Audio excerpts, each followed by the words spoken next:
मैं अवैस साहब की तरफ जा रही हूँ। सुप्रीम कोर्ट में कहा गया कि गैर आइनी तौर पे असम्बली तहलील करना गद्दारी के ज़ुमरे में आता है। हैरानकुन तौर पे सदर के पास असम्बली तहलील करने का इख्तियार नहीं था, लेकिन उन्होंने की, जबकि सदर के पास तारीख देने का इख्तियार था, वो इस्तेमाल नहीं किया गया। This is very very interesting है। मैं तो अवैस साहब, आप एक वकील भी हैं, या आप इसको कैसे देखते हैं? ये पहले हम ये कहते रहते हैं कि जी जो सदर का ओहदा है उसके पास वैसे ही कोई इख्तियार नहीं है, पॉलिटिकली भी उसको ट्रांसलेट हम इस तरह से करते हैं। फिर हम कहते हैं फेडरेशन की रिप्रेजेंटेटिव है, लेकिन चीफ जस्टिस साहब ने तो इनके इख्तियारात को बड़ा वाज़ेह कर दिया।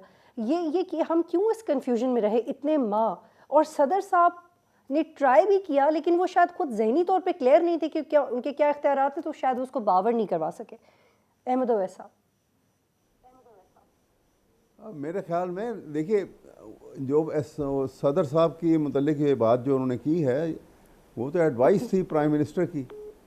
जब नो कॉन्फिडेंस मोशन वाला इशू था और उसके बाद उन्होंने जब उसको एडवाइस कर दी कि मैं असम्बलियाँ तोड़ रहा हूँ, और असम्बली डिसोल्यूशन का उन्होंने ये करके वो नोटिफिकेशन और वो एडवाइस कर दी, लिहाजा वो एडवाइस के ऊपर वो एडवाइस जब भेजी थी to the president of Pakistan उस बेस के ऊपर, तो उसके ऊपर उन्होंने आगे से he was bound by the advice of the chief prime minister.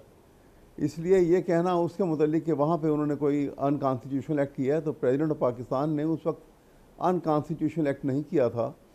वो सिचुएशन जो है वो आगे जो लार्जर बेंच ने जिसको टेकअप किया था कि वो एक्ट जो था पार्लियामेंट के अंदर, वो पार्लियामेंट की इंटरनल प्रोसीडिंग नहीं थी, बल्कि एक एक्ट था which was beyond the scope of those proceedings, और वो एक अनकॉन्स्टिट्यूशनल था क्योंकि वो वहाँ पे अथॉरिटी जो एक्सरसाइज की गई थी वो उसको इंटरनल अफेयर ऑफ प्रोसीडिंग नहीं कहा जा सकता था। लेकिन क्या इस वो बात एक को अलग लाइट लिया, इशू, इस बात को हम लाइट ले सकते हैं कि गद्दारी के ज़ुमरे में आता है?